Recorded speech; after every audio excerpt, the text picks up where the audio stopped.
Yeah. Dude, Santino's brilliant. Santino's easily one of the funniest comedians out there. And I want to talk to him too about. We should get started, yeah. Yeah, let's put that on that. Okay, I definitely want to talk to him too about like comedy and how much comedy is not funny, and how like there's a couple people like him and Bobby are like two of the funniest guys I've ever seen.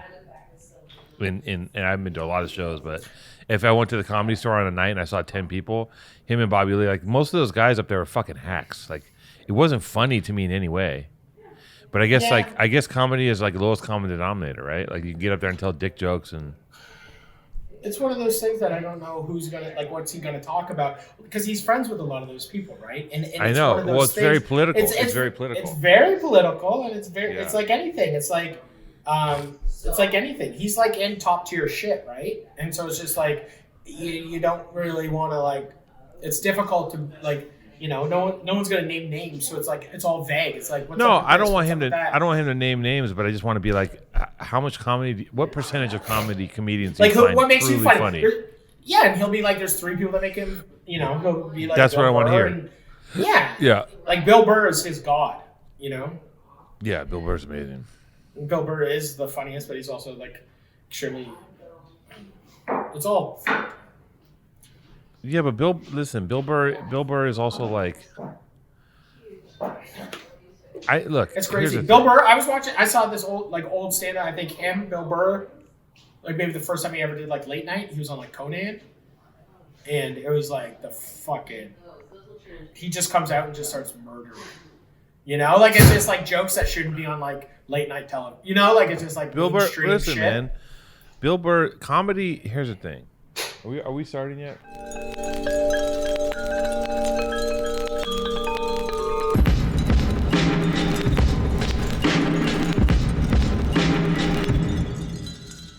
Let's start it. Look, comedy. This is my opinion, not your beautiful, woke, perfect world, embrace the earth, fuck a goose opinion. This is my opinion. Goose. Comedy. Okay, if it's funny, should be able to do whatever the fuck it wants because comedy exists to make you laugh. And in my opinion, you can do whatever you want as a comedian as long as you kill. And I don't care who you're talking about or what you're talking about. And I've seen, like you can go back and look at the stuff Eddie Murphy did, right? Back in the day. And later on, he was like, he got fucked up for it, or it was seen as being very homophobic. But at that place in time, it was very funny because that's the place where we were in the world. Do you like Raw? Do you like Raw or Delirious? I mean, I like them both. Like the whole thing with the Mr. T up his butt, G.I. Joe, yeah. Mr. T with the G.I. Joe in his butt, like that time was like that's cutting edge shit, right? Like I mean, it was just incredible. Like, what is happening? And I've seen. Bill Burr. We were talking about Bill Burr earlier. Like some of the bits Bill Burr does, and like you can You've see seen Bill Burr live. Yeah, no, I've seen a lot of his specials, but I'll tell you something. I've seen a lot of his specials. I don't do a lot of live comedy shows because it's just I don't have it bores the shit out of me. But Bill Burr is fucking hilarious, and you can just see his anger transformed into comedy, and he's just so pissed off when he talks about people being like pelicans just eating shit. Like he's so irate, and there's so much energy. Like I saw him the last election down at the church right here, down here at the bottom of the street. You saw Bill Burr just voting. I saw Bill Burr and his wife voting, and I still think one of the funniest things that Bill Burr's ever said is that I think he has a bit about how fucked up his dad was. He's, Boston psychopath, white, Anglo man. And just like, he never hugged him. Like he grew up, like his dad never hugged him, never like said, I love you. And he was just like, to think of like how gnarly his father was. And that was him trying to be the best father that he could be. Allowing right. Like he was like how horrible of a place he had to come from where that was the best, safest father figure that he could present to his own family. And then he said he's got a thing where when he died, he said he finally could have the balls to ask his mom why he never hugged him or hugged anybody in the family. And I think his mom was like, "Well, honey, he just didn't want you to be gay." Oh yeah. It's just great. It's just and he's just like, how psychopathic is that? He was so afraid of his sons or whatever being gay that he just never showed them love at all.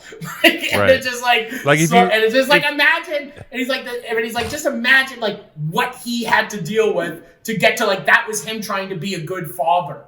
How fucked up of the world, how abusive and fucked up he came from to be that was him trying to be a good dad, Well, imagine so funny. Your greatest fear is that your son is gay over everything else, which is the most inconsequential part of anything. That's your fear, Dude, it's crazy.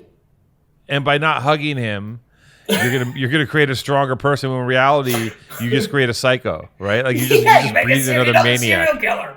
You make another maniac. It's like a bunch of it's generations of fucking of Mennonite psychotic Quaker fucking people who just don't believe in anything. You know what I mean? They're just I don't know anything about those people, but eating beets, just having 15 eating wives. beets, just banging wood into line, building houses by hand. Yeah, just throwing up barn frames. Throwing up barn frames, not just talking. Getting your 13-year-old daughter to have more kids. Just never incredible. Engaging in cunnilingus. They're wearing TV's black crazy, hats. but as soon as you have your period, start having some children. Yeah. I mean, crazy. I think we're all gonna go back to that lifestyle. I believe. I think we're on our way to the entire world becoming Quakers. I mean, it would probably be for the better at this point. Let's all just make handmade barns and throw the social media into the lake. Because social media is it's a lot. It's a lot right now. So how let's can we recap the cooking episode? Because This might come out before. Pause will come out before. okay, let's not do that. I fucked up. Yeah, let's keep this as a singular. Let's cut that out. Let's keep this as a singular industry term. No, I don't know. I just made it up. I'm not. Let's keep this episode as a singular. I think guys, this is a singular episode. This is a standalone. We're not going to reference before. We're not going to reference after. It's floating in space and time. One of the greatest stand-up comedians of all time. This episode is special. This episode is something that I've been working on getting this guest for years. I've done his podcast, The Whiskey Ginger. Two Tone hasn't because nobody knows who he is. And me and Andrew have become friends. Okay. He's kind of a legend. I feel a living legend. He's extreme. He's one of the funniest people. Me and Two Tone have seen him live at the Comedy Store. He's done he's been on all of the funny TV shows. I feel he's been on Arrested Development. He's been on The Office. He's been on American Dad. The Office? He was on I think he was on one episode, but still so sick. Okay. He was on what else? He was a field fucking agent producer for fucking Punk'd. He's the original Punk that was fucking good. He was fucking. I'm looking. He's been on it, and now he's on literally the biggest comedy show in the world. Dave with Lil Dicky and fucking Tacos on there. We should get the whole crew on. It's not the biggest comedy show in the world. It's the biggest comedy show in the world right now. No, it's not. It has the most views in the world. Dave. Okay, I just don't believe anything you say because most of the things you say are just nonsensical. Dave, I believe it's the biggest viewed comedy show in the world. Can someone check that, i.e. a producer, while I have this other conversation? Yeah. FX Network's highest rated comedy. Okay, it's the highest rated comedy series on FX Networks. So that means the world. No, it doesn't. Listen, I'm not trying to take down our guest. Listen. Santino? You think Santino's shit. That's good. Never. I'm gonna let him know. I've never said that. That's never cool. said that. I actually, cool. He's one of the few comics I really like. He had me dying when I went to see him. He's fucking hilarious. He's also so nice. I don't know if it's a Chicago thing, but there's something so like crispy, dry, and sharp about him, where he just is he just has this mannerism that seems like he's just very He just seems like he's a step ahead of you. You know what I mean? He's very dry. He's highly intelligent. Like he like read books or like it's like where's the snappiness? Where's the snappiness come from? Like how can he just roast? I want him to like really.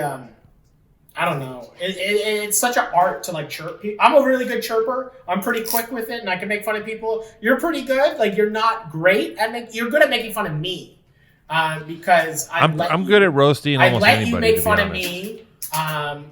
You're not that good at roasting. Like you're not that funny outside of like just making fun of me. But I think we can work on that. Like we're gonna get some notes, hopefully from Santino, on how to cut deep, and because it's the funny things aren't like the things that are like. Front facing it's the things that are, deep that make it funny, right? When roasting somebody. Like I don't know about that. Yeah, the skin level isn't that funny, I find. Because like you always make fun of my hair, or you make fun of like right now, do I look skinny or like how do you feel about how I look right now? I should wait, hold on. I should make fun of your life, your actual personal life. I should really dig into what's going on with you and your emotional state and the fact that you're seeing a therapist. I should really get into like tearing you apart bit by bit, genetically, your DNA. Like, no, you go after what's in front of you, okay? I'm not going to sit here and talk about, what are you doing? I'm not going to go in here and attack you based on things I know from your childhood or I'm going to take the low-hanging fruit. But that's what we just said shitty comedians do. They take the low-hanging fruit. Listen, I'm not a comedian. I'm good at roasting people. Not just you. I'll roast anybody. I'm fast. And after all of that, you say to me, "Hey, what do you think of my outfit?" Like you just present yourself to me. You know what? Let me reverse my tack here. Matty, that's great. What you're doing with your stomach is really nice. Keep doing that. I like watching it. I love those pants. Those pants don't look like anything I've ever seen that would exist on anyone's grandma's couch. I love the shirt. I've never seen you in that band shirt. It looks like a wonderful band. That's a great hat. It has a D on it, probably for delicious, because you love making delicious food. Your hair is gorgeous, like gold straw. It hangs from your head. It doesn't look like the shitty end of a mop at all. You're unshaven. What? That's beautiful. What a wonderful face. Great tattoos. Great watch. Watches are a great accessory to wear. Wonderful smile. What a great all-around wonderful nice guy who's supportive, who's nice to me, who always says to me, "Hey, what's up, champ? You're a winner," and makes me feel good about myself on a regular basis, who would never say anything mean to me about my life and my relationship or my businesses or the state of where I live or what I do, who would never try to break me down on a structural level, who always holds me up, supports me. Basically, you might be a perfect human. You might be I'm like infrastructure on a friendship bridge. You're like a beam of light. You're a beam of light with a voice who doesn't interrupt my riffs ever. Who knows how to have a conversation. Who knows how to have a basic conversation between two people, not just one person and everyone else just kind of in his head, but actually knows how to interact. What a wonderful, beautiful, just charming, beaming essence of powerful generosity and farts. Got you at the end. So, Alex Erdman. My coffee just kicked in. My guy. Now your coffee just kicked in. Listen, I'm just going to go on the record about a little something called Raycon earbuds. Raycon! This is what I actually use. I have a set of headphones that I use when I go hiking. Those are the Raycons. I put those fuckers in. I plug in my jams or a podcast because I do listen to podcasts, and I put the Raycons on. Raycon. I love Raycon when I'm cooking. When I'm cooking and I'm moving around, I'm shaking, I'm stirring, I'm chopping. Whenever I'm doing whatever I need to do, and I want to have some inner peace and listen to the music that I want to listen to. I'll tell you what, with the Raycons, here's my deal. I put the Raycons on. I go for a nice night hike. I listen to some podcasts. I listen to some music. They fit nicely in my ear. They're sleek. They're black. It's a change up from my usual earbuds. And these things, they're really nice and they're seamless. There's a connection between the phone works. It's got great sound. I love the Raycons. It's one of these rare opportunities where I have a sponsor that I actually love and I wear them all the time. And it's like probably my preferred pair of earbuds for exercising and working out and getting it on. You know what I'm saying? Raycon is popping. Mike Tyson, Rich the Kid, okay, Brandy, Melissa Etheridge, J.R. Smith, Snoop Dogg, all these celebrities fuck hard with Raycon. Oh, they love it Hard. so much. If Mike Tyson's in, I'm in. Mike Tyson, Melissa Etheridge, I am in 100%. Did you know that if you go to buyraycon.com/PTA, that's buyraycon.com/PTA for 15% off. Raycons are already they're the best earbuds ever, and they're literally half the price of all the competitors. If you go right now to buyraycon.com/PTA, you're getting 15% off. Thank you so much, Raycon, for sponsoring. That's buyraycon.com/PTA. Buyraycon.com/PTA for 15% off of your first order. Buyraycon.com, the best earbuds you're ever going to put in your ear holes. Make them work, make them jump, make them sound, make them great. I love them. I love them. Bye-bye, Raycon. Well, I think that I'm really happy Jason, that make you my did head your spin hair all the for way our around. guest. You did your hair. I'm happy you did your hair for our guest. I know you want to look sexy. I know you want to look fucking hot. I know you want to you're wearing your Godzilla shirt because I've never seen you wear that. You have 5 shirts. You got your fucking stupid lawyer shirt with fucking the guy with OJ. You got that fucking Godzilla shirt and you got what else? I put this you have 3 t-shirts. You literally own a streetwear. You own a clothing company and you wear 3 t-shirts. I looked in my closet at literally 157 t-shirts and picked this shirt because I was like, you know, I don't think I've worn this one yet. And every time I wear this, people wear the Godzilla shirt. I don't get it. I can't stop wearing it, and people always tell me, "Why do you wear that fucking shirt all the time?" And everyone hates it. Yeah, it's a Godzilla shirt. It's not even like a cool shirt. That's like a shirt that's like that's the shirt that's at the vintage store. You're like, oh, Godzilla shirt. 2000. Oh, your shirt is cool. You're cool because you buy $300. Because okay, so you spent $300 on a Grateful Dead shirt. Let me just you and the other fucking 6,000 people that just started listening to Grateful Dead and are wearing their merch.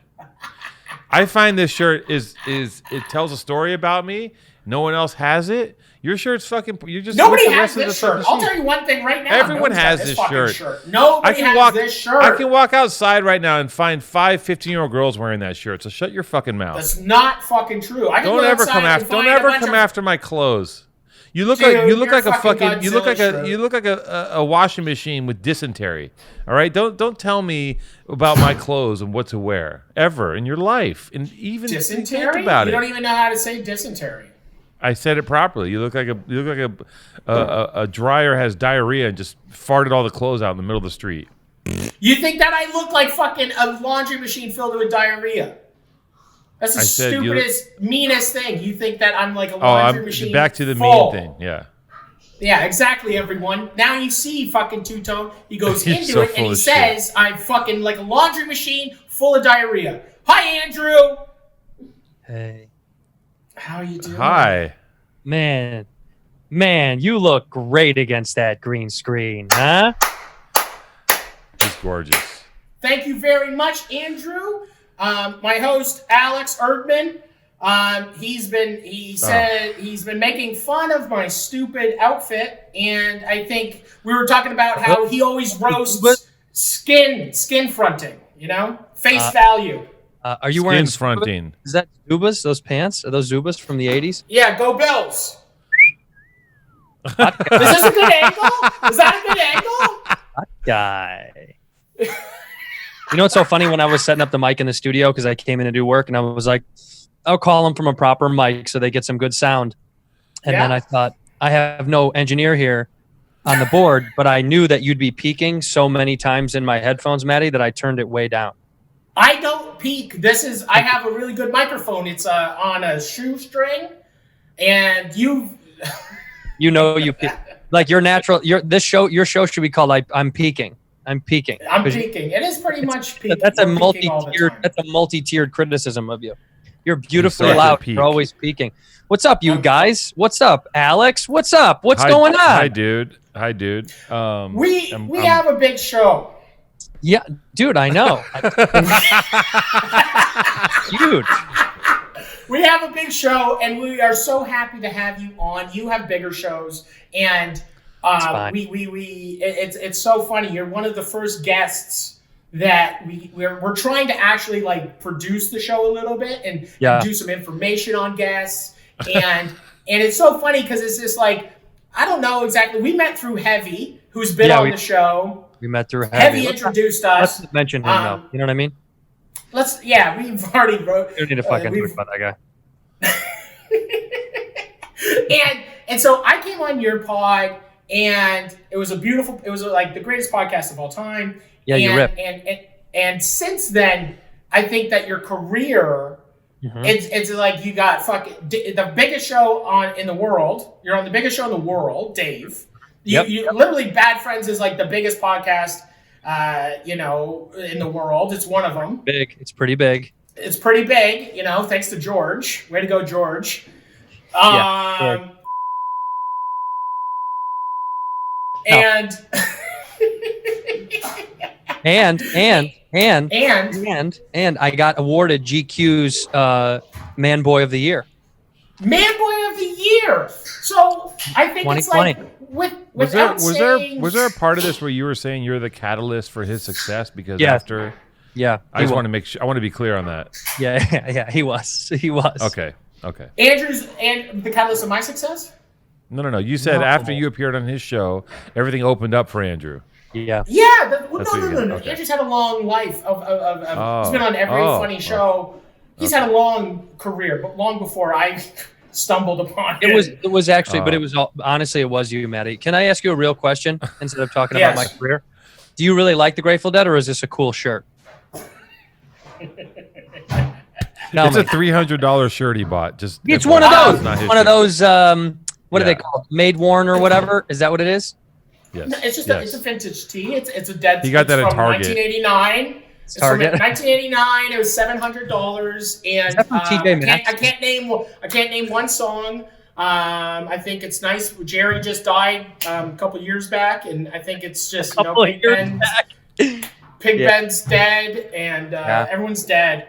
Grateful Dead. Andrew, if you look at Matty, he does look like a guy that's been on the tour too long. He looks totally fried. Yeah. You're like the tour manager's tour manager, who's still tagging along, and they're like, bro, just stay at the office. You're like, no, man, I got to hit the fucking road again with you fellas. I got to get on the road. What do you do on the road? Oh, I'm on the road. I'm just on the road. And they're like, Matty, just get a hat that goes on your head. And you're like, no, I want it to rest above my head. I want it to be here. What size is your dome? What is that? Are you like a 9 9/8? What are you? I'm 7.5 in a fitted. No way. There's no way. 7.5. I'm 7.5. Matty, I'm 7 and some. There's no way we have the same size head. You have a big dome. No. I'm small. Petite. This a lot of people don't know this about Matty, but proportionally, he's actually like a pygmy. He's very tiny. He's like a small, round man. He's like a little tiny, like a Matrushka doll. They always one of my old bosses. He always used to say I look like a piece of shit tied up in the middle. Yeah. It's what is it? Yeah, it's like if you took sausage casing and then just wrapped it in the middle. That's what it is. Because I always wear like tight clothes for such a fat guy. Hey! We don't use the F word. We don't use the F word. Wonderful no. for us. There's a lot of all the fat people are going to come at me now. They're going to get you. I'm with you. You can't call yourself you can't call yourself fat. What are you talking about? No, I can call myself fat. Nope. Okay. No. We canceled fat. Fat's out. The word fat. You can't say fat. The list is long. You're now allowed to say rotund or pleasant. Boisterous, robust, pleasant. Robust. But pleasant has taken plump. You can't say plump. You have to say pleasant. I'm pleasant now. I think just the word beautiful is now fat. Yep. So if you say you're beautiful, because anytime someone talks about being big, they have to preface it with being really beautiful. That's exactly. And in my opinion, because I'm not the safe person on this show, I will say that everyone that's big is not beautiful. Yeah, that's true. That's not true. I'm tight though. There's a lot of. I'm not talking about you, Matty. Look at my breast dye. I don't get tanned here because my breast meat. Can I just say that you're great to look at, Matty? I'm not saying you're not beautiful. You're wonderful. You're a wonderful object to observe. But I would say that a lot of fat people aren't great. Don't look great. Well, I was just saying before, this shirt, it smells like I smell like a bed that people have been fucking on for months. Like I smell like sweaty and you're like gross. Yeah, I don't smell good right now. I'll tell you that much. Matty, why the green screen? Is it because you're green screening in, right? Yeah, I know. I sit right across from my partner. We haven't skipped a beat. COVID hasn't affected anything in our lives. Powerful truth angels, COVID free. We are just. I'm just in the room. But I mean, I've seen it. I know. I'm saying the green screen setup though is so badly done. To key that must be so hard.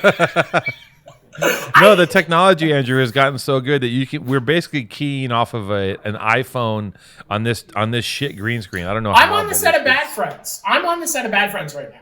This is a Bad Friends podcast. You should be right there across from me. I want you to be across from me. You're on the Bad Friends set because this is where I do all my work from in the studio. This is literally where I go every day to get out of my house because my wife works from home. So I'm like, goodbye. I go to the studio. My wife. I don't have a choice. We're getting to that place now where like she was doing half the time from home and then she's doing full time from home, and now I'm kind of losing it. So every morning I gotta get out of the fucking. You got a good coffee machine there? You got a good coffee machine? Dude, I make coffee at the house and then I get one across the street from the studio and then I get one on the way home because I'm a fucking. Oh, fuck! You like it? You like it? How do you take your coffee? The way I like my men. Creamy. Black. Jet black. That's like two-tone. Jet black. Hey. I like it Wesley Snipes. That's how I take my coffee. Jet black. Today. See, Matty cannot say. Listen, Matty can't say or even endorse that kind of shit. Look at him. He's sweating right now because he's so fucking woke. It's insane. He can't handle it. That's a lot of coffee, man. That is a lot. I do one powerful cup in the morning and I'm toast and I'm good. Are you good? You're good. Well, then you don't have the afternoon lull or no? Once in a while, but I try not to push it. I'm starting to get up there a little bit because things, for some reason, inside this COVID situation, I'm working 6 times as hard as before, which I don't understand. But before COVID, I was drinking like 4 to 6 quad shot lattes a day. That's crazy, man. See, that's insane. I think 3 cups of coffee is not that big of a deal. I think drinking 9 espresso shots is fucking bonkers. Yeah, because I ask for 4 shots of espresso and then top it up with like some steamed cream, and I put it in the 8-ounce cup, so it's literally like a little cup with fucking just filled with espresso and little milk, and then I'm You had a heart attack at one point in your life. Yeah, but I got a new cardiologist. Guess what? Big dog. Big dog. Fucking perfect heart. Andrew, he got that. Shut up. He got that doctor that just came out. He got that doctor that just said that like STDs are caused by demons. The one that Trump. My cardiologist is literally like Fauci. It's Fauci. No. There's no doctor. No doctor in good conscience, no matter what the chart says, is going to tell you to keep eating butter. There's no fucking way. They didn't. They didn't say that. What they said, my Dr. Rose, the best cardiologist in Toronto. I got the best one. I pulled like all my celebrity fucking loser strings, and I was like, I need like the top cardiologist. I get the top cardiologist in Toronto. I go and see her. She's like, you're very obese. I'm like, thank you. Very nice to. Thank you very much. I'm very obese. I get it. I respect it. I understand it. I haven't even smelt my dick in fucking 10 years. Thank you. Oh. Now, let's do the MRI. I go to do the MRI. I'm in there for fucking an hour and 45 minutes. I don't know what's happening. I've never done one before. An hour and 45 minutes in the fucking tunnel. It was the craziest thing I've ever done in my life. I'm very tucked in on the thing. I get my fucking get you in there? Bro, they were kind of... Butter. You know when the doctors are just kind of like, can you just tuck your shoulders up? And I'm just like, what? And they're like, just move your elbows a bit. And they're just like putting me in slowly. And they're like... It was basically... It was just anal. The machine jamming. I see the machine just going... I'm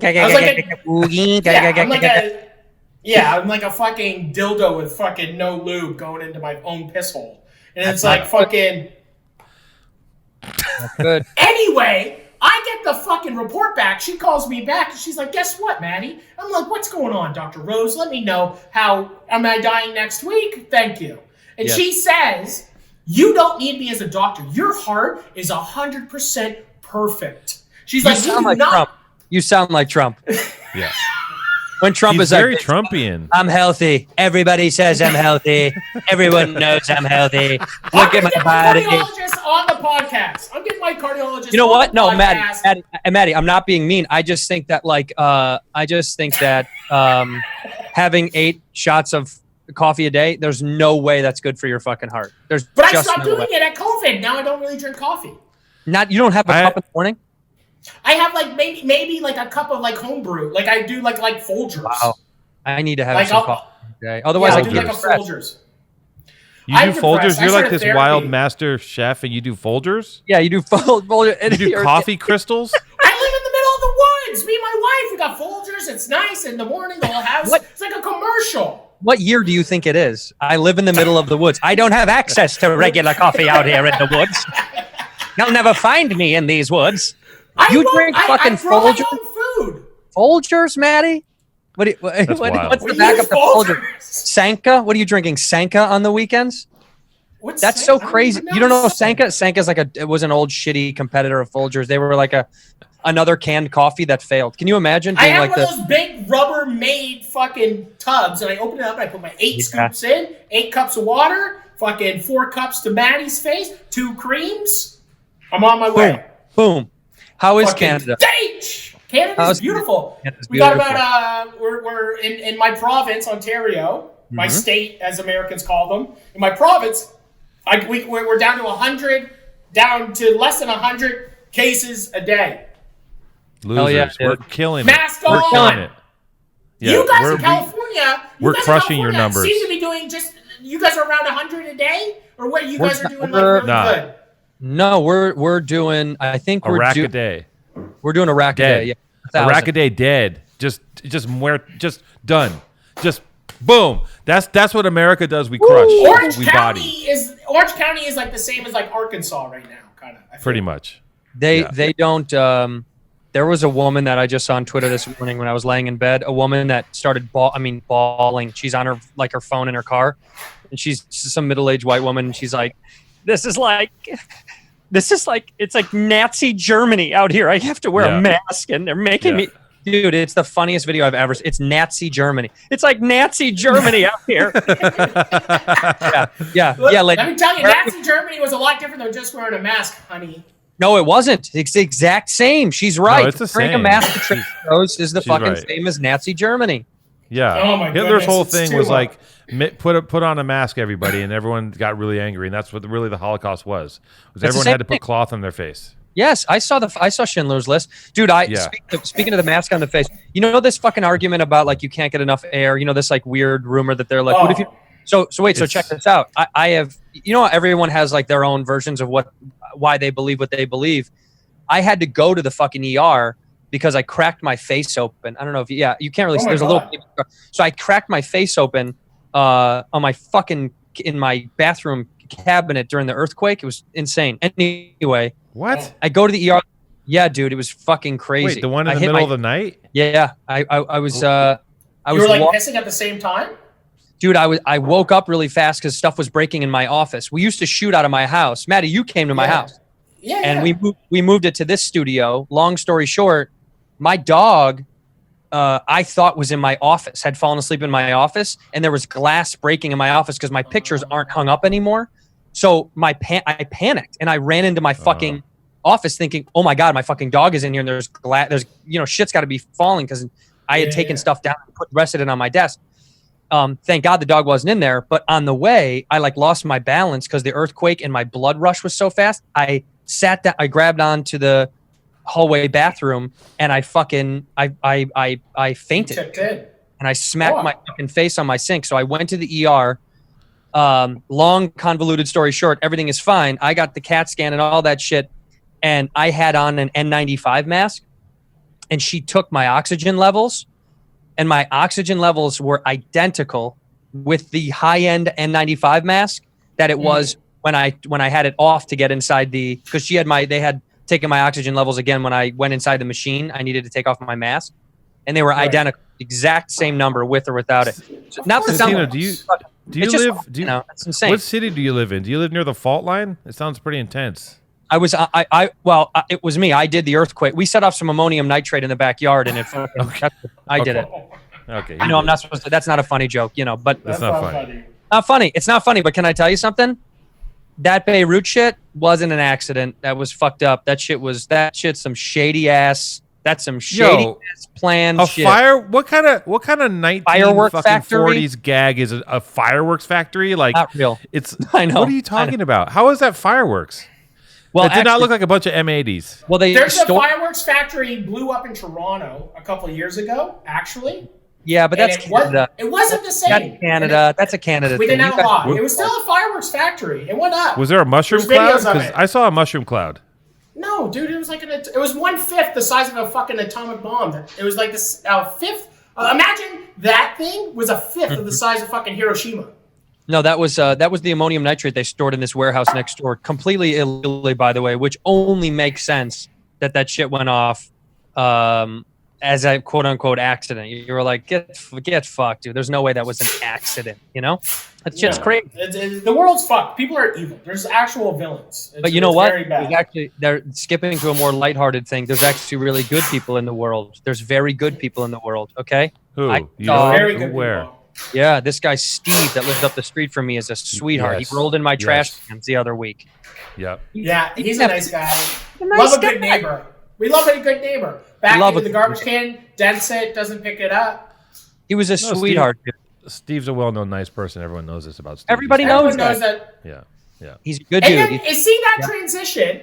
The transition from Beirut to Steve. Is that something that you've learned from doing comedy writing? And how does one, mentally do that? You know, when you get in that far, when we start doing that, and then you're like, let's switch it quickly, bring in Steve. Is that a comedy? Is that like a martial art? That's muscle memory? Why don't we kick it to our sponsors, and we'll be right back after this, you guys. Thank you for joining us. We'll be right back. You've always counted on restaurants. Now they're counting on you. And while their dining rooms may be closed, they're still open for delivery with DoorDash.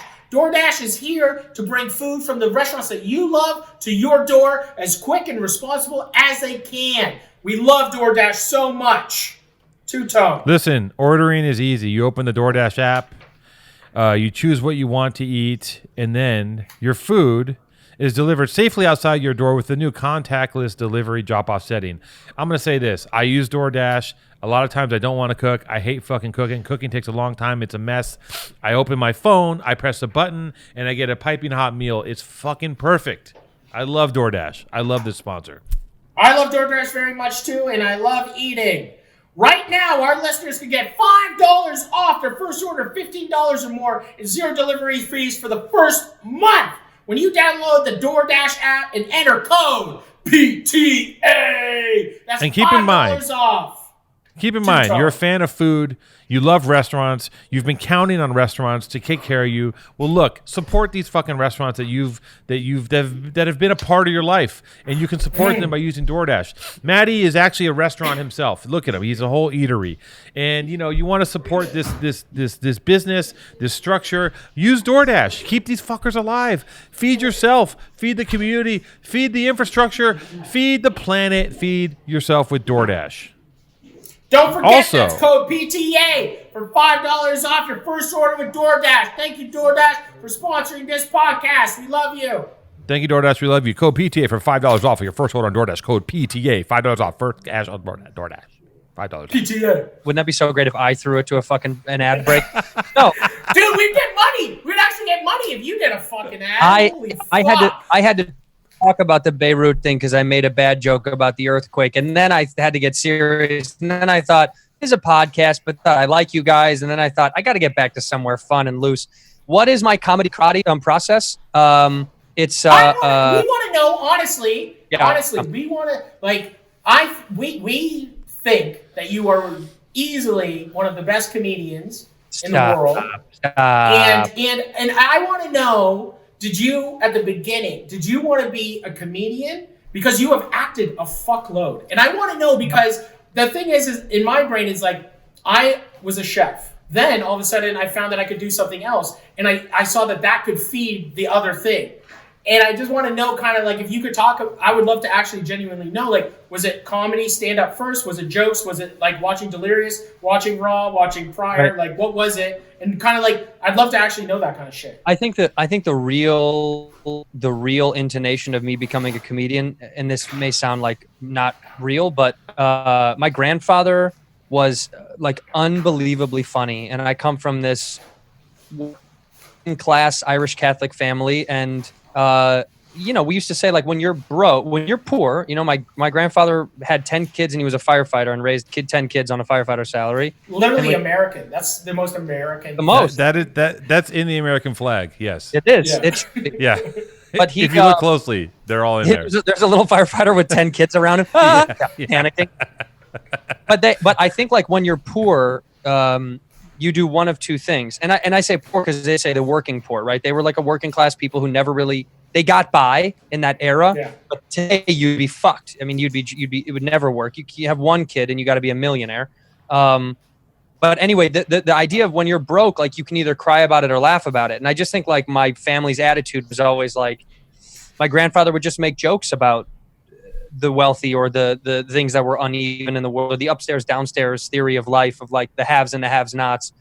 And I grew up with that stuff in my head, and that rhetoric kind of sunk in. And so we made fun of everything. Like it was, my family has such a fucking dark, goofy sense of humor. We mock everything. So when I was a kid, I grew up with comedy in my life just as my family. And then because of that, you know, I grew up in the era, in my opinion, of like the greatest boom of stand-up. Like Eddie Murphy when I was a kid was shocking the fucking world. I mean, the Pryors and the guys from the decade before, they were the ones that were the groundbreakers of origination of comedy. But like Eddie Murphy, what I grew up on was like the first time you really got to visually see this stuff on specials and on television and on, you know, in DVDs that got passed around and stuff like that. It became more consumable. So I grew up in that era of like the comedy boom on television, and I got obsessed. I was fucked since I was a kid. I wrote a note. I posted on my Instagram. I told Rogan this story. When I was in high school, in my freshman year, I said, I want to move to Los Angeles, California, and I want to write and perform comedy for the rest of my life. And I just knew when I was a kid I knew I always wanted to do it. I thought it was a stupid dream, but my parents were like, fucking go do whatever you really want to do. Because I'm not a smart guy. I wasn't going to be good at anything else. You know, they were like, you're not going to be a fucking engineer. You're a moron. So at least if you can go tell fart jokes and make a couple of bucks, go have a good time. And so, you know. But of all the people that do this, right? Like everyone does this. I mean, LA's littered with people coming out here to fucking pursue their dream. And it's got to be like half of 1% hit it. And even within that section, I'd say within the section of people that hit, I'd say 80% of them are not even that interesting, in my opinion. And there's like a few comedians that I watch where I'm actually physically laughing. But the most of the other shit, I'm just like, whatever. Yeah, I agree. And just the odds are crazy. Like, and how do you put your balls on the table like that and say, that's my first question. But I have a second question I want to get into before I get there. And this is bad podcasting, I know. But when Eddie Murphy wore that leather outfit, right? I have a theory that he set off a trend amongst black comics to wear leather shirts. And if you've been a fan of comedy, every big black comic had to have the craziest leather outfit after Eddie Murphy. Have you noticed that? No, it's actually very true. Well, he made comedy like sexy, for lack of a better term. Like people wanted to like, and of course like black fashion anyway. Black comics always wanted to look fucking smooth as shit. White comics like wearing like hoodies and fucking dumpy clothes. But Eddie Murphy made it like cool to wear dope shit. It became Bernie Mac. Bernie Mac just the most beautiful suit. Bernie Mac. No, Bernie Mac's his own. He's his own fucking creature. He is. But does he? Are you kidding me? Bernie Mac is. Give me a break.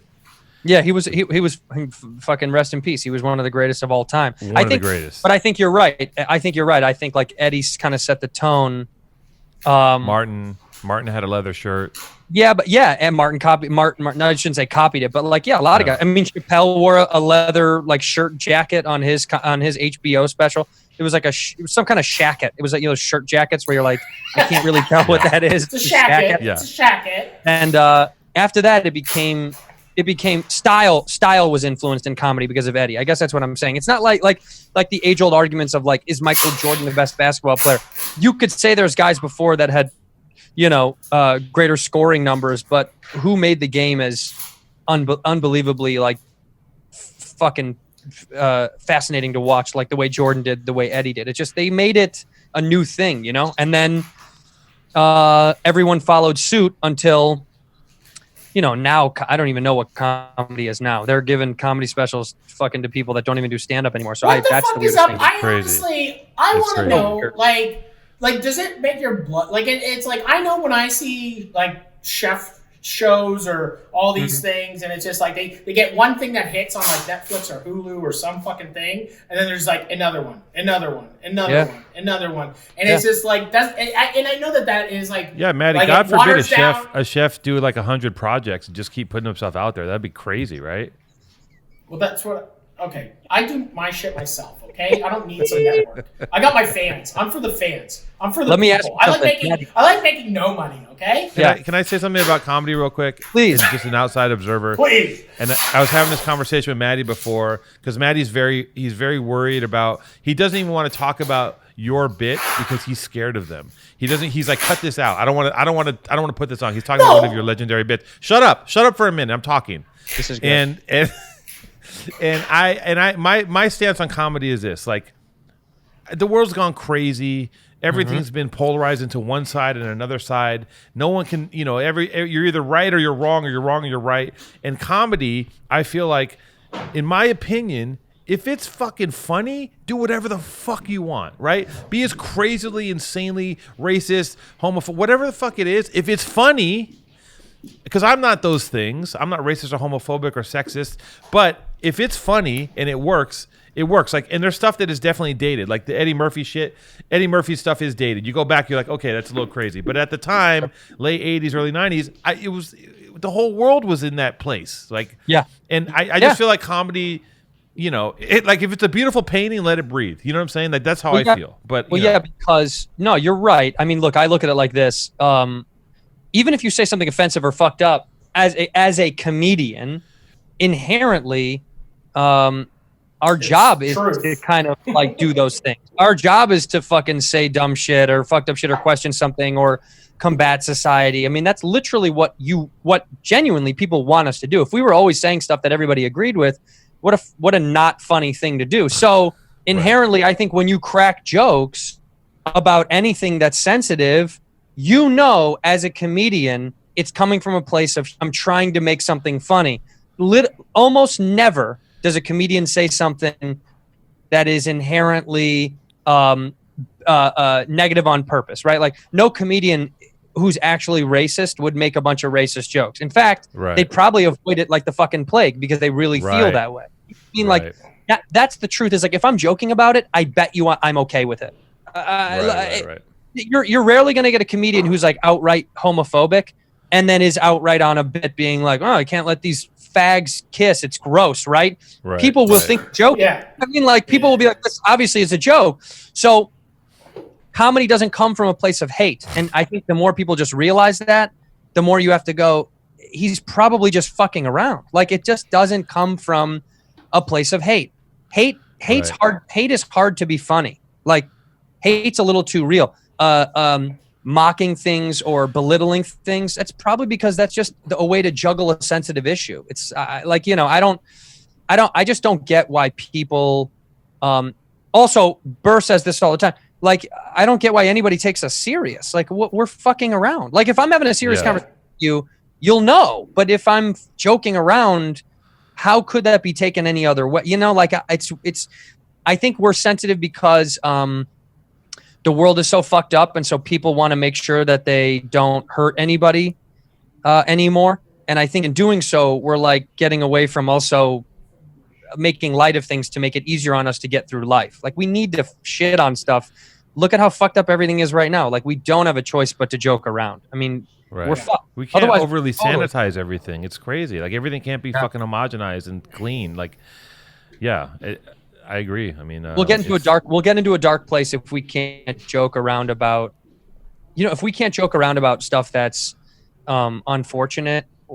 then I don't know, man. But look, there is a way to do it, right? Like there's a way to do it that doesn't. I think there's tact. I think there's like tact. Yeah, exactly. Yeah. And I think that like your joke, like your is it like one of your big end jokes, like with the. Oh yeah, don't say it because it's not out yet. Yeah, that joke's not out yet. Yeah. Okay. Yeah. But that is a perfect example of like. Right.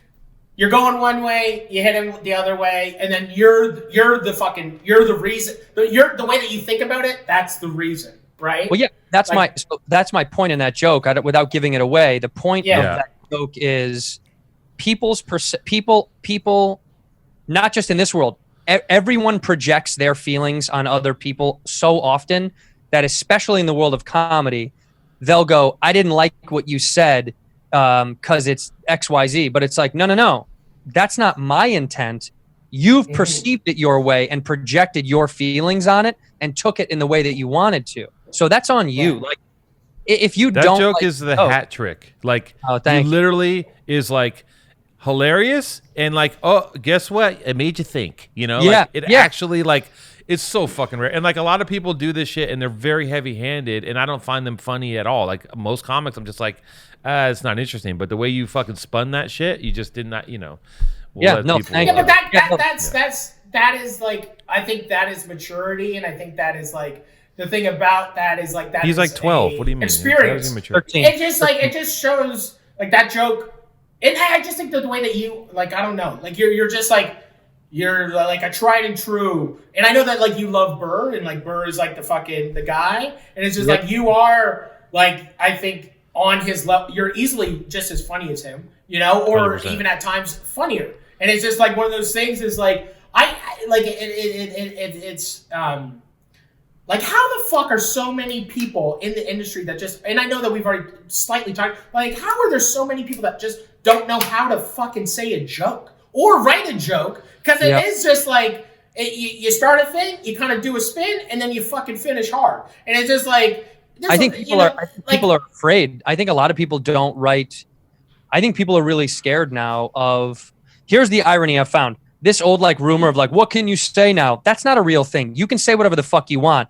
People have gotten in their own way of writing good jokes or writing edgy jokes because they're afraid of something that hasn't happened yet. They're afraid someone's going to get upset. But it's like, you're setting up your own roadblocks. Like that whole Seinfeldian thing where he was like, you can't go to colleges anymore. You can't say anything. It's like, fucking, what are you talking about? You can say whatever you want. It's just, they may not like it depending on who the audience is. So like, you're talking to 19-year-old kids who don't have life experience, and Jerry's a fucking 100 millionaire. It's like, what do you have in common? Like, what do you fucking talk? Your jokes have nothing to do with them. You being upset about your Porsche not getting clean. Yeah, it's more about a joke. It's a disconnect of your audience, which I think we all need to learn as we grow as fucking people and comedians, that like some audiences aren't going to click with you, dude. Like not all jokes are universal, and age gap is a big difference of that. Like Jerry doesn't know about fucking TikTok. I mean, he knows it, but like he doesn't know what trend is happening. Do you know what I mean? He doesn't understand he doesn't know subreddits. So when you live in your own world, that's when I think people start to get. Chris Rock said it best. He said the worst thing that can happen to a comedian is getting super rich. That's what I was gonna say. The fear and the money, and the fear of losing the money. You lose the hunger. Yeah, you lose touch. You really do lose. And by the way, our whole goal is to become big and successful for everyone to know us, and that comes with the territory of, you know, you usually do get a lot of money and fans and success, but you have to like keep yourself mentally grounded. You know, like when I see guys like Rogan and Burr who are massive, they still are like men of the people, because they know if you live in your little spaceship all the time, you're never going to connect with people anymore. You're going to be holding on to these ideas that you had from 20 years ago when you were like the average Joe, but those ideas have changed so much. That's why the older generation of comedy gets mad when they're like, oh, you can't even say fag anymore. It's like, no, you can, but the way you say it is not okay. It doesn't work. You know what I mean? Guys have to put together you got to put together like a Unabomber comedy writing shack when you get rich. Like you leave your mansion for 3 months and you go live somewhere in the hood in a shack. And well, that's why Chappelle lives in Ohio on a fucking family farm that he bought, because Dave wants to still feel human. He moved to Yellow Springs or whatever back home, and he wants to feel like a fucking person. He talks openly about taking his kids to school and going to the grocery store and like living a normal. People live like aliens in Los Angeles. It's such a weird world. I mean, like down the street from me, I'm not going to say who it is a mega famous rich person they're just across a road from me and they live in a massive house. And I've lived here for 1 year and I've never, ever seen anyone at the house. I don't even know if they're there or if they live there or if they just don't leave. But like that idea of being that rich and famous and being in your little tiny bubble, that's to me a nightmare. I walk my dog. Does the name rhyme with Flarflashian?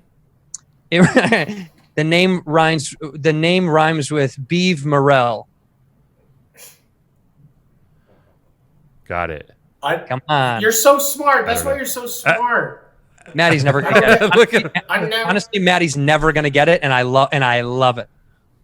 I get it. Steve Morale. Oh boy. Maddie Steve Carell. You're supposed to not say Space Camp. His new show, Space Camp. Yeah, Space Force. Space Force. But good plug. Andrew, Maddie, I just want Steve you to. Carell, I want come you on to. the show. No. He would love that. Fuck Steve Carell. No. Andrew, Maddie doesn't ingest Steve anything. Carell? He doesn't ingest any media. The only media that Maddie ingests is Maddie-based media. Like he's just like a snake eating his tail. He doesn't watch any TV shows. He doesn't watch any movies. I go, have you seen this? Have you seen that? He goes, no. He, Steve Carell. He does Space Camp. No, it's Space Force. Space Force. Which is also the name. You know what show you need to watch, Maddie? You need to watch Connected on Netflix. Have you watched that show? No. No, it's kind of cool. It's like a little documentary series about how we're all intermingled, and they talk about like the parallels of like the dust in the Saharan desert affects. Oh, yeah, Butterfly Effect. Ashton Kutcher is a really good movie. All right, that's it, you guys. I gotta go. I can't do that. So Ashton Kutcher brings us. That's a perfect segue. So when you were a field producer on Punk'd, let me tell you something. You fucking piece of shit. Tell me. How could you be a part of a show that just tried to ruin people's days? It's very that's just ingrained in you. You want to ruin people's days. That show makes me so mad. Here's what it is. Okay, I'll tell you, you Canadian, you polite piece of shit. The show that I did, the version of Punk that I did, celebrities are setting up their famous friends. So we didn't never pick someone that had no idea. The original intonation when Ashton did it, was they would just like target someone and get like a manager or someone from the inside to help them. We got celebrities to fuck with their friends, so it was on them, not us. We were just partners in their crime. And it's also, that's also in my past, Matty. I don't talk about that anymore. Okay, you know what, dude? It's not who I am. All right, it's not who I am. You're not your last project. You're only your. That wasn't my last. Right, that was 10 years ago. What are you still on Vice? Are you still on Vice? Suck my little dick. Fuck exactly, you. Bitch. Yeah. You bitch. You bitch. Fuck you. You want to know something? When I came to your premiere, when I went to your fucking premiere, did I enjoy myself? No. No. You're so mean. There was nobody showed up. I was there. Full. Yeah. You were there. You charged for popcorn, you cheap piece of shit. $7 for popcorn. There's no budget. You know what, dude? You want to know something, Maddie? You're done. I'm getting you banned from coming to the stage. At Dave, and it was like going to the Oscars. That's right, dude. It was so stressful. I felt so out of place. Betty's like, "Hey, do you want to come with me?" I was like, literally I was like in normal clothes. Betty's like, "Hey, come with me. I'm going to the premiere." I'm like, "Okay, cool." And I showed up, and it's like red carpet event, and it's just like, dude, you said you take pictures on the red carpet? I have pictures, dude. I have pictures of you. We'll put them up. We'll put up some photos. I got some beautiful pictures of you on the red carpet doing interviews for 3 hours. I hate those things. I really do, and I'm very. You were wearing a leather jacket. You were wearing a beautiful leather jacket because of Eddie. Yeah, because of Eddie. Yeah. I hate those things, and I talk about it pretty openly. I don't like that stuff. I don't like premieres. I don't like TV interviews. I don't like blah blah blah. Podcasts. I love podcasts. No, I hate doing like I don't like doing promote this TV show thing. It's really hard for me. Because I don't know what to say and I don't know how to sound like you just like making the art. You like doing the work. Let me tell. I've said this for years, and I mean this, and I'll repeat this. This is a literal truth.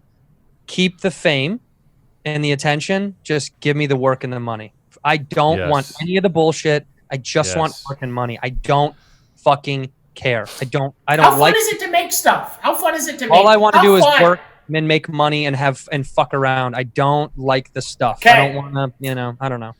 Yeah. Would you rather? I have no interest in any of that shit. And you're not famous or like anything, two-tone. You have no even perspective in anything we're talking about right now. So would you rather? I have no interest. I have no interest. Okay. I didn't say I was famous. Okay. You're the most fame whore piece of shit I've ever seen in my life. So I don't want to talk about. Don't be humble for Andrew. There's no fame don't be whore. humble. Don't be humble for Andrew and say, "Oh, I don't want the fame." That's all you do all day. Is I'm badly jerking myself off. I live on a fucking farm in the middle of nowhere. Don't give me the fucking humble farm guy Folgers bullshit. I don't even have Wi-Fi. Shut up. So would you have Wi-Fi? I don't have coffee or Wi-Fi. That's the name of your fucking book. I canned coffee and no Wi-Fi. Hardwired internet, baby. Oh my God. What were you gonna say? I want to know, would you rather make like television? Like if you had to give up television or stand-up? Oh my God, there's not even an argument there. I would give up television today. If you told me I could only do one for the rest of my life, it'd be the one that I know I'm going to do for the rest of my life. Dude, at some point they're not going to let me on TV anymore because I'm not that good looking to begin with. So they're just going to go, you got to go, dude. You're not handsome enough. You're aging. You're gross. Beautiful. You're like literally a beautiful. You're like when I close my eyes and think of a ginger, it's you. They're going to kick me off. The point is, I've always loved stand-up. TV was a thing that I enjoyed doing because I was like, I want to be able to do comedy on TV. It's increasingly difficult. I'm lucky to be on the show that I'm on because it's a good show, but it's hard to get a show. It's hard for a show to continue. It's even harder for a show to be funny. So it's like, if you told me I had to quit one, it wouldn't even be a fucking pause. I would quit TV today. Comedy is the thing you can do literally until you're dead. I mean, you can look at all of our forefathers. They did it till they fucking died. Dude, comedians, and not to keep on the sucking Andrew's dick train, but like comedians, to me, as a job to do, you literally go to a place with nothing in your hands. You have a brain full of ideas, and you spew shit out, and you get a check. It's the craziest job in the fucking world, and I have so much respect for people that do that and do it well, right? I mean, even the people that don't do it well, I have respect for them too because it's crazy. Like it's a crazy thing when I think about it. It's also put a lot in perspective during the pandemic because so many of us are not touring, and now it's ruined our business. Why are you not touring? I want to know. Like people are going to different states and doing stuff. No, but it's just like why? Like when you see like even like Shaw. Oh, there's a pandemic. People going and playing. Here's why. Going out there and doing it. Are you not trying to do a Kreischer movie theater tour? So we were going to do an outdoor thing. Me and Bobby were going to do an outdoor tour together because I would do that with Bob because we would just fuck around and that would be a show. Well, it'd be a show. Yeah. You know what I mean? It wouldn't be. Stand up belongs inside a dark room end of discussion. So for me, what Kreischer's doing is Kreischer throws a party, and I love him. And Bert is the best. Literally, nobody's better at that than Bert. He is the fucking king of that. Tell him to come on our show. I'm gonna text him right now to never do this show. But I think, Bert's the king of partying, dude. So it's like I don't have that capacity. I do stand up in a room, and I'm good at that. I know I wouldn't be good at the other thing. So Bob and I were going to do it together. Then it'd be fun. It didn't work out. Scheduling and touring routing is really difficult to do because those venues, they're not set up already. So they have to build these places and it costs a fuckload of money to throw an outdoor show. Bert, candidly, he would tell you, Bert's not making a lot. This isn't like a money game for Bert. He's just doing it. He's just staying busy. Yeah. And keeping the brand going. Yeah. Which I applaud. But dude, it costs. Yeah. It was going to cost me and Bobby some good money to do it up front. And I was like, I don't know if it's worth it because there's such a disconnect, like 150 cars and the last car is so far away. It just, for me, I didn't want to do it. Okay. So then the second half is there were rooms that offered us shows. Offered me and my team shows to go do half capacity, but they can't be most places in the States, dude, we can't be inside anymore. So you have to be outside. So it's in the parking lot of the comedy club or it's, and it's not right also, now. So you're completely on hold. Like until it's right, you ain't doing shit. It's like comedy with a condom. Yeah, dude, and Yeah. everybody Yeah. likes it raw, baby. Yeah, and I just Yeah. I don't want to I've pull never out. If I'm going to do Raycon stand up, I'm going to leave it in and let it soak. Matty, you Let it disappeared. soak. Let it He had to marinate. go away. Good. I'm glad okay, there, you're back. Let's fuck. Somebody called my iPad. Sorry. Oh, cool, man. Just put it on Super airplane pro. mode and grow up. Super Put it on pro. airplane mode and grow up. Jesus Christ. Hey, Mr. Called my Santino, iPad. do you have time to watch TV and shit like that? Do you still do that? Do you watch At other night- things? At night, me and my wife, My. we'll spend a lot of time watching. Like we'll pick a show and just like consume it. It's our favorite thing to do now that pandemic is happening, because we used to not have time, dude. I'd be on the road or I'd be at the club at night. It was impossible to watch TV unless I was. The only other time I did was on airplanes. I would download it on Netflix and I would just watch every flight. I'd be just watching something. But the last couple Have of you things watched I watched were- Stath Let's Flats? Have you seen this one? No, what is English it? show on HBO. What's It's it called? basically it's Borat. It's Borat meets The Office. Say it again. Spell the show.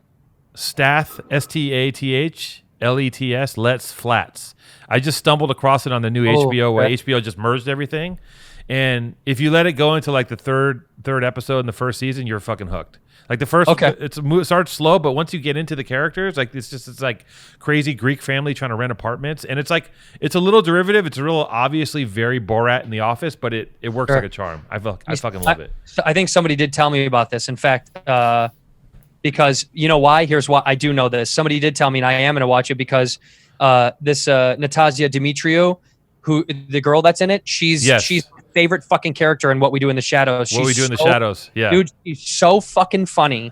I hit her up on Instagram just to see if she would do my podcast, but even more so, I said, hey, even if you don't want to do I respect that, I get it. Yeah. I just really wanted to let you know, and I never do this.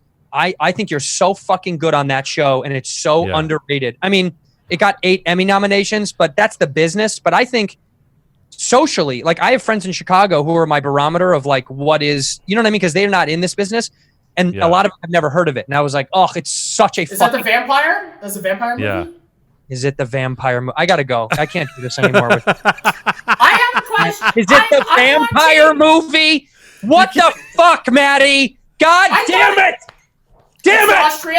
It's the Australians that fuck they have you. the talk. It's the- New Zealand, you fuck. Matty, you son of a bitch. The flight You of the piece of Concorde shit. guys. Yes, Yeah, I know. Oh, he made a thread. Andrew, he made a thread. He made a Yeah, look connection. at that. That is good. Yeah, Taka and Jermaine did the film, but this is the television show which they also produced. And Matt Berry, who's a great British comedian actor who is fucking brilliantly funny, Natasha Dimitriou, and I can't Nandor. Why can't I think of his fucking name? The other actor. He honestly, dude. Kevin Spacey. All right, Yes, that's it. I'm gonna sign off. Let me get I'm in this fucking. The fucking Veep. energy. I'm the watching energy. Veep. Okay. You're watching You're like Veep? 18 years too late. Veep's my favorite show. I've watched. Who are you? Are you my aunt? Are you my aunt? I'm watching. But no, but like the back and forth of all of them. It's just chaos. It's great. Matt, you're my aunt. You're my aunt. You're one of my Aunt Kathy's. You are one of my Aunt Kathy's. Me and Trish, we literally get a. I mean, he's got her pants on. Every night, Yeah, once we put the kids down, we got a cup of chocolate milk each, and we put on Veep, and that's our like little time, and we don't talk to each other for hours. Watch about 4 episodes and just look on our phones and drink our chocolate milk together. That's me and my wife's special time. Can I tell you something? Your wife will text me sometimes, and you need to fucking. No, she'll text me and she'll go like this. She's No, 8 no, months pregnant right now. We're buds. We're buds. She'll text me and she'll just give me these these emoji like that board. And I'll go, what's going on? And she's like, he's being him again. And I go, I'm sorry. And I have to talk her down from murdering you. She wants to fucking kill you, dude. Honestly, she wants to kill you. Just think, I smell like a horse and I have a small penis. It's like You smell like a horse with none of the benefits. But I don't think you. I think you're fine. I honestly don't think you have a small penis. I think this is a game that when guys go, yeah, my dick is small, it probably isn't. That's what's annoying about it. Because guys who actually have small penises would never talk about it. I think it's small and it smells. I have a lot of foreskin, and it's Matty, what's on this calendar? What does that calendar say? Do not look at my. That's my business. What's in the calendar? I have 12 divisions. of my bit. I have merch, books. Wait, how come I don't have any merch from you? How come you've never sent me a shirt or anything? I don't send people stuff. Okay, if you want, use real friend support. Bro, I don't send people stuff. You're a loser, dude. Do you want a box? I mean, like, I don't. You know what, dude? I'm gonna send you I'm gonna send you so much merch. I'm gonna send you like 19. You don't send me any of that fucking whiskey ginger shit. Because you live on a farm without Wi-Fi or coffee. I don't know how to fucking find you, you space cadet. I'm gonna send you a cookbook. I'll send you something you can use. You're gonna walk around with a shirt with my face on it. You fuck. Yes. I might. Yes, I might. I'm gonna send you merch and you wear it on fucking Bad Friends. And if you don't, I will actually. I will. Alex, send me some merch.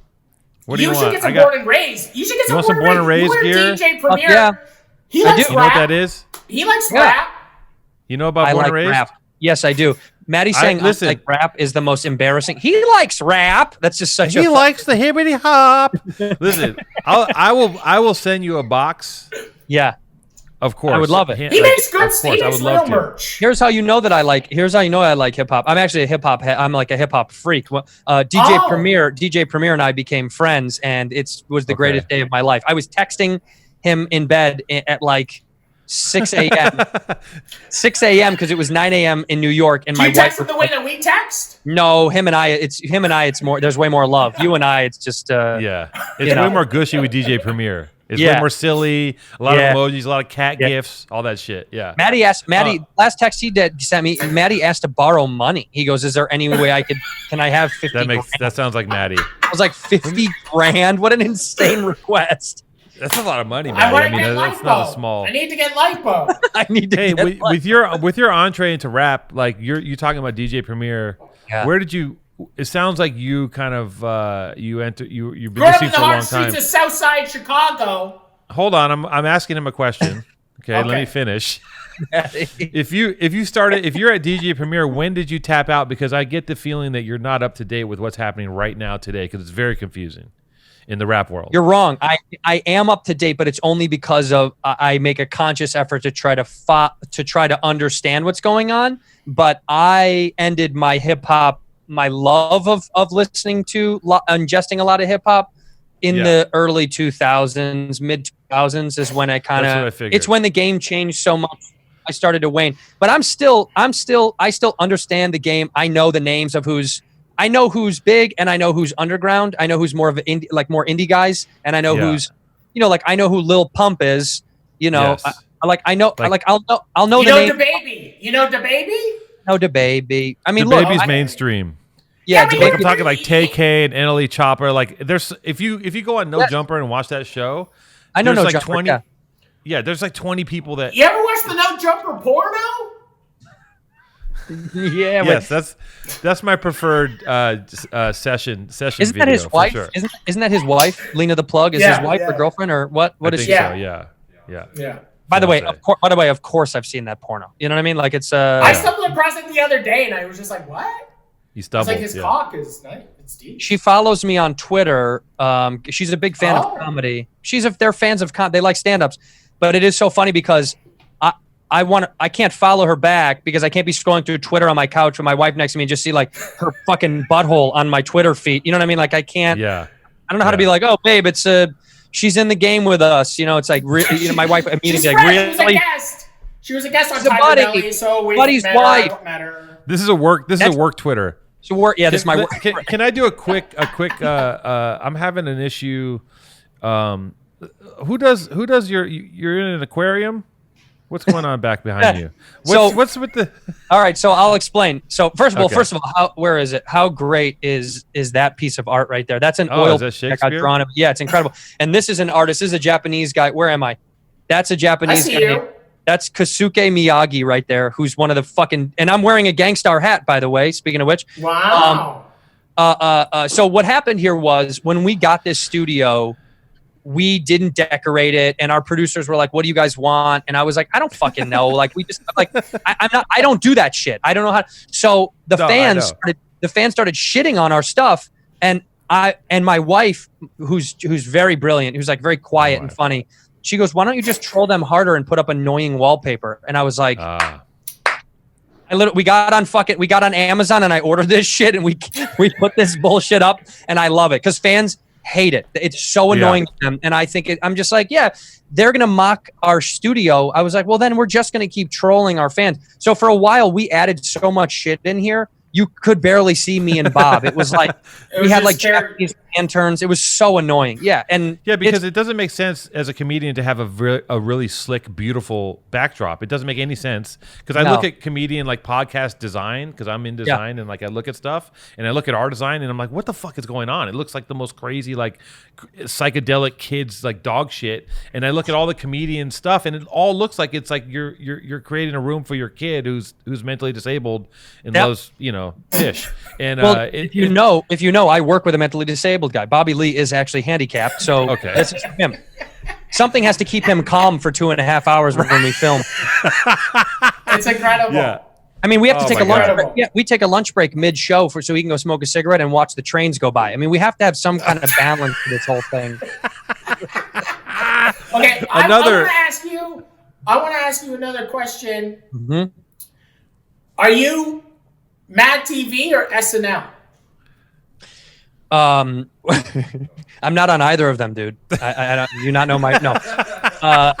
What do I like? Well, I tested for Saturday Night Live, so I wanted to be on that show. I tested for it like 5 years ago. You failed. You failed the test. It was between me and Pete Davidson. Pete and I had met Pete before. Pete was a good kid. Pete's not funny. Okay, that's an opinion. Whoa, Matty, controversy. Wow, really easy, heavy, Mr. really heavy. No, I think Pete, I had met Pete when he was like 17 or whatever. I don't even remember how old, maybe 16 in Montreal. And, he was like beginning to be this young hype and people loved him. And we had met and we had got along well. And I had known his girlfriend at the time. She was a comedian and I liked Ariana Grande? Yes, Ariana Grande. Ariana Grande, yes. Folgers. And then I said to him, I was like, I'm sure I'll see you soon. And sure enough, the next time we saw each other, we were testing for SNL together. Oh, and nice. He was 19 and I was 31. And Lauren was really cool. He flew me back and forth from New York to LA and I met with all the writers and had lunch and did that whole thing. And then he was honest with me. He was like, it's between you and Pete. I'm sure because we knew each other. So we were cool about it. It wasn't like this weird secret. And he was like, I think you're very funny. I think you're going to be you're very talented and you're going to have a great career. But I don't think you're the puzzle piece that I'm looking for right now. I think you really have he's like, I think you're secure in your own voice. And I think that was like the coolest, nicest, genuine thing that's the best no I've ever gotten was him being like, because I ripped the fucking audition. There was, I mean, and not to, I don't usually talk like this, but I've never done that well in an audition in my life. I fucking murdered my first character. What was it? I did 7 different characters, but my first character that I did out the box was, 7? I did 7. I don't do impressions, so I only did original characters. I don't know how to do impressions. I just did characters, and I did. Incredible. I did my first one that got the hardest laugh. They're always like, oh, they don't laugh and all this stuff, dude. The table was rolling. I mean, they were dying laughing. I did the world's most claustrophobic elevator attendant. That was my first. That was my first character, and people would get in the elevator, and I would have a fucking panic attack as it's going up and down. And it was just this nervous tick guy that I would do. And they fucking lost it. And they honestly, it made me feel so relieved. And then the other characters I did, I did a blind manic high school football coach. And I like all of these, insane characters. Yeah, it was so fun, dude. It's basically like Dr. Octagon. Yeah, it's one of my dad's best friends. Song. One of my dad's best friends is this big, heavy-set dude from the South. And he did this big football coach. He's got this like terrible draw and just a blind, aggressive football coach to me is so funny who has no fucking idea what's going on, but it doesn't matter. He's just allowed to yell as much as he wants. He's just spirit. It's just spirit. So I did all these characters and I ripped and it was really fun and lighthearted. And then, Lauren was just real with me about the show not being for me. And he made a right decision, dude. Pete's doing great on that show and Pete's taken off because of it. And Pete was young and malleable. And I think that was what Lauren needed. I was 31 that was a puzzle piece. Yeah, and I had already done fucking TV, so like I wasn't gonna be malleable. It was gonna be I was gonna go in and try my voice, and they probably would have kicked me out in a year anyway because they would have been like, he's stubborn and he wants to do his thing of comedy, and you have to be extremely malleable in that. I've had so many friends that have been on the show and that are on the show. You have to be fucking malleable. You cannot be stubborn You have it's to a work. unison thing. It's a one fucking thing. Well, It's a unison thing. And your shit gets cut all the time, and you have to be able to fucking work with 9 different kinds of writers, and you have to just fill in for someone, and you get the smallest role in the biggest sketch, and you have to deal with those emotions. And I was like, I probably would be bad at that. I would be like, fuck this shit. I'm not going in for one fucking line. Like, I want to do my shit. So I'm doing my shit. I'm doing it with a mentally. It's a blessing in disguise. You didn't get that one. I think a lot of people have said that to me over the course of my career, that I've had people just say, yeah, that probably was better for you. But I don't know. I mean, who knows? I probably would have had.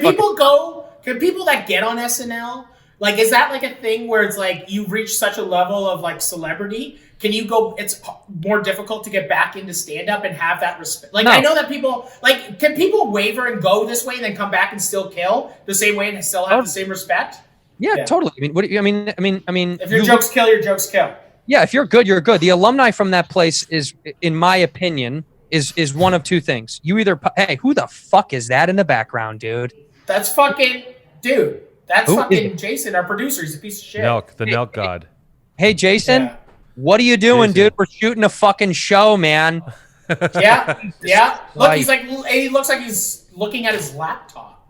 What are you doing? Get out of here. Yeah, I think you either come off that show and you have a pretty successful career, or you come off the show and you kind of waver away. You make five movies that get nothing, but they're all on Netflix, and then you. No, I'd rather no. I'm talking about there's guys that came off that show and they're MIA. I mean, like, there was a guy that went to my high school. And I'm not talking shit about him. It's just, his name was John Milheiser. He went to school. He was 3 or 4 years above me. He got SNL, did it for a year.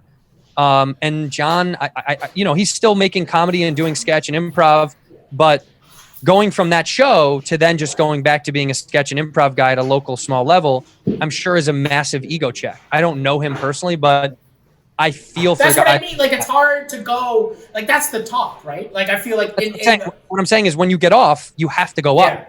Because otherwise you fucking go way down. So when you get off, you have to go what Will Ferrell did, what Amy Poehler, what Tina Fey. I mean, so many fucking empires. I mean, my favorite empire of all of them is Mike Myers. I talked about him the other day. He's, to me, is the most underrated cast member of SNL history, who literally had been so successful post SNL that Lorne Michaels put a tax on that ass, and he created like this Mike Myers rule where, like, if you create an idea at SNL and you picked it, he owns the IP. Yeah, he owns it. I mean, that's literally what happened with Austin Powers. And isn't Dr. Evil Lorne? It's him. It's him. Which because I saw I would see Lorne in like little backstage bits. I'm like, wait, that's the whole Dr. Evil thing, right? Like, that's like the whole. Slow. He would. Yes. Andrew. Yeah. I mean, he does sound like that, dude. I mean, Mike Myers he's denied it a bunch. He's been like, no, it's influenced by a lot of people, but it's him. It's him. Of course. I mean, also he named it Dr. Evil. I mean, it's like, it's so on the nose of your ex-boss. I mean, it just smells like your boss. You know what I mean? Like, Mike would, to me, the best. He's a fucking. I was wasted. I was day drunk at this bar, and I stumbled, and I literally, I was really fucking high. It was like summertime. I was high as fuck. And I was like day drunk, and I went into this bar called Sweaty Betty's in Toronto, which is like this like kind of classic dive bar. And in the back has a sick little open patio. And I was so high, and Mike Myers was back there just like relaxing, like trying to be normal. Yeah. And I was you fucked up. I tipped his table over. I legitimately on it. You sit on the table and it fucking just flipped. Dude, I walked over and like put my hand on it and fell in, almost like it was fucked. And Matty has so many I had to like leave. Like they were like, you got, and I was sweaty, like high on coke, fucking like just daytime, like being a monster. And I was like, Mike, and I was like, of course he wants to talk to me. And it's like him. I've had like him. Bill Murray, same kind of thing, and Catherine O'Hara, one of the literally Catherine O'Hara, her sister's like this legendary Canadian folk singer, Mary Margaret O'Hara. Oh shit! Yeah. Her sister used to like play with like Neil Young and shit, and and she used to hang out at this bar all the time, and we would hang out. I'd be like in that little folk singing crew, or there's just people around, and I used to kind of mingle with some people, and we'd be in this bar, and we were like smoking in the back when you could still smoke in bars, and I like turned to my side. Uh-oh. This one time, Catherine O'Hara's here, and she's like sitting. It's like me, Catherine O'Hara, and then like Mary Margaret O'Hara, and then like a bunch of other people. And I like turn to my side, do like a sneaky fucking like stupid key bump, and I fucking and like gag barf all over myself. Because I used to be a gagger, so like I'd like fucking every once in a while I'd do it, like every like 10 bumps I'd get a little like a Ralph, and I fucking barf all over myself, and then I'm like and I'm like fuck, hey guys, and I just like kind of like wipe myself down and then pour a beer on myself to kind of rinse myself, and then try to keep going like oops, and Catherine O'Hara literally is like, you need to leave us alone. Like, and I'm just like, okay, and I'm just like, I ruined that. He's like Chris Farley. He's like a Chris Farley character gone berserk. Every story, he has 10 celebrity interaction stories where he cold, like, you know, the ones that he meets in his DMs is different. But dude, Bill Murray, the celebrity interaction, every story is like this, huh? Dude, I was in Charleston. It's like where he lives secretly. Like I'm like in Charleston. You just don't do this. Cooking, I'm doing this massive cooking event, and he's there with like Sean Brock, who's his buddy, his chef down there, and I'm like I'm on this like Canadian team of chefs to be brought down to Charleston. We're cooking this thing. I'm blackout drunk, and everyone's like, "Dude, go talk to him. Go say what's up." And I run up to him, tap him on the shoulder, say, "Mr. Murray," and he turns around. He's with his like son, and he just turns around and he's like, "Yeah, fuck off." And I was just like, ah! And all my friends, like all the chefs were like, ah! Like just like Luke, and I'm just like, ah! Like I'm like, that's my. You used to cook drunk? Did you used to cook blacked out? You could cook blacked out? On like event, like yeah, sure, at events and stuff. Like we're cooking like 500 salmon over like fucking 50 feet of wood, and like we're doing like big event stuff like that. I'd be like on the bag and like on the beers for sure. Holy shit! Really? I was an ultimate loser. Ultimate loser. Yeah, every interaction with a celebrity is just you approaching them and them just being disgusted. It's like it's happened with Vincent Gallo, Benicio del Toro, everyone you talk about. Even sober, he saw Michael Rappaport on Larchmont like last year, and he tells me, and he goes, I saw Michael Rappaport, and I said, hey Mike, what's up, man? And then I DM'd him. It's just like crazy, weird stalker shit. Like just leave people alone. The only reason I did that because it was time and circumstance. I just did a thing with Network where I was selling stuff. And there was this video component where the person who does one of the live things interviews the other person. Michael Rappaport asked me a bunch of questions. So I just had to answer these questions. He doesn't, and he was just like, it was like a thing where you ask the next person some questions. I've never met the fucking guy. I don't fucking know. And it was that day, and then I was driving down Larchmont, and him and his wife were like just getting into. They're coming out of the one place where you get the Italian sandwiches, and I rolled out my window, and I'm just like, "Hey, Mike, I just did this," like trying to explain the thing, and I'm like driving, and he was like, "Yeah." Okay, Canadians come from a place where like everyone's accessible. You're like, hey Steve, hey Greg, hey Michael, like everyone is able to interact. LA is not like that. Don't talk to anybody. No one wants to talk to you. And that was my last time. It's my last time. You know what? There's no fucking way that's your last time. I can feel it. No. There's no way. He's like a toddler hopped up on popsicles. Like he can't stop himself. I'm like so nice. I want to just be like, hi. Yeah, you're a kid who's had too much Coke. A Coca-Cola. Yeah. You're like a little child who drank like a whole 2-liter bottle of Coke, and you're like, I'm gonna say hi to the neighbors. I'm gonna go break a window. You guys want to go play soccer? Can I go for a ride? I'm gonna go for a run. Can I bang pots and pans at 3:30 in the morning? You're an insane person. You're like a full-on fucking psycho insane person. Wait, dude, what's the name of your dog? By the way, I keep looking at your pup on the table. Oh, this is Omar. What's the name of your dog? Omar. Yeah. What's up, playa? How old is Omar? Omar's she's about 13 almost at this point. dead. Yeah, she's almost dead. What a dick. She's at like 65%. She's doing long in the tooth. She's a sweetie though. Show him the painting. Show him the painting. Oh, you want to see the painting that someone got? Let me show you this. Hold on. Dude, somebody did an oil painting of Omar. Well, our buddy Andrew. But check this out. It's so sick, actually. Oh my God, that's so, isn't that beautiful? That's so good. Listen, as far as like fan art goes, you know, and like things that people do, it's all really nice. But this is actually a well fucking painted painting of Omar. Like I was shocked. I was blown away. Put that thing up on the fucking wall. Put it in the Louvre. You know what I mean? It's on the wall. It's on the wall. Louvre, baby. Put it in the. Okay, I feel like we've had Andrew a long time. I feel like we could talk for a while. I really appreciate it. I love you. I love you. I could always talk to you. I'm happy.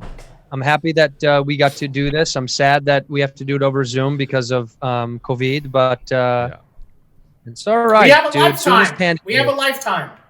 I don't know. It's getting pretty thin. The asteroid's coming. Don't be so sure. Do you think how much time? Do you think the world's like 6 years away? Like, do you think we got 20? I got young kids. Do you think they're going to be able? Like, do you think they're getting to their 30s? No, they're going to be in a wasteland, dude. They're going to be wandering around eating cat food. Like, there's no future. Oh my God. Where'd he go? We lose Andrew? Freeze? Oh. We lost. He just left. He tipped his hat and just fuck off.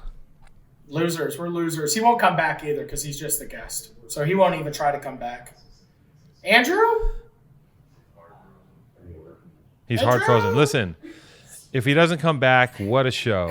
What a guest. Okay. What a guy. Thank you so much, Andrew Santino. Easily the greatest comedian in the world. Thank you so much. Powerful Truth Angels. Check out his podcasts. Whiskey Ginger. Check out his podcast, Bad Friends with Bobby Lee. Thank you for coming on, buddy. We'll see you soon. Two-Tone. That was a great podcast. You have a great day. Good. Dude, how weird. Fucking, yeah. Look at that. Look at that drawing. Oh, that my look at him. Dude, that was so weird. It said you've been removed from the meeting. Did you guys fucking kick me off, dude? Jason, our producer, did he fucking push him off, or Andrew yelling at him? What did he fucking do? That stupid milky fuck. Hey, Jason, let me say something to you, pal. You don't kick me off. I kick me off, pal. That's right. Thanks, guys. Right. Sorry. Okay, thank you, Andrew, so much. Well, dude, honestly, I gotta let me say this before I go. I've had so much fun with one of you, and you guys know who it is. All right, you guys know exactly which one I'm talking about, and I've had a great time with one of you. Big time. I hear you. I understand what you're saying, Andrew. I get it. You're picking up what I'm putting down here? Omar, watch your mouth. Omar, I'll fly to LA. I'll quarantine. Yeah, exactly. You're gonna fly to LA? You're gonna fly? Can you fit on a plane, you piece of shit? Huh? See now, you stupid fuck. I'm gonna fly to LA. And I'm gonna beat the shit out of you. I'm gonna fucking fly to LA. Oh yeah, you're gonna fly to LA. Hey man, come to fucking LA. Come see me, bitch. You know where the fuck I live. Come over, you piece of shit. I'm gonna come to your shitty small house, you fake rich fuck. I'm gonna come to your small house. Yeah, I'm gonna come to your tiny house because I live in the farm. Yeah. Listen, let me tell you something. You no internet having piece of shit. All right, you fucking canned coffee drinking turd, non-hat fitting, don't even love Grateful Dead, fake. Everyone, those are not real tattoos. Let's tell everyone the truth. Matty got himself some henna. Somebody went to the beach and got himself some henna. Yep. All true. Amazing. I love you guys. I love you to death. This was Thank you so much. I'm gonna get in your DMs and get your address and send you a box. Dude, I would love it. Honestly, I'm dead serious. Please do. Yeah, I'll do it. Send me some shit, Matty. I do love you. You know it's all love. I really miss you. I missed you, and you guys are the fucking beast. You're the beast of the beast. Tell Bobby I want to go on Tiger Belly. All right, I'll tell him. Seriously, I'll tell him today. He's coming over today. I'm going to talk to him this afternoon when we film. Okay. Sick. Thank you so much, man. I love you. Bye, you guys. Love you. Bye, guys. Peace. See you, bro.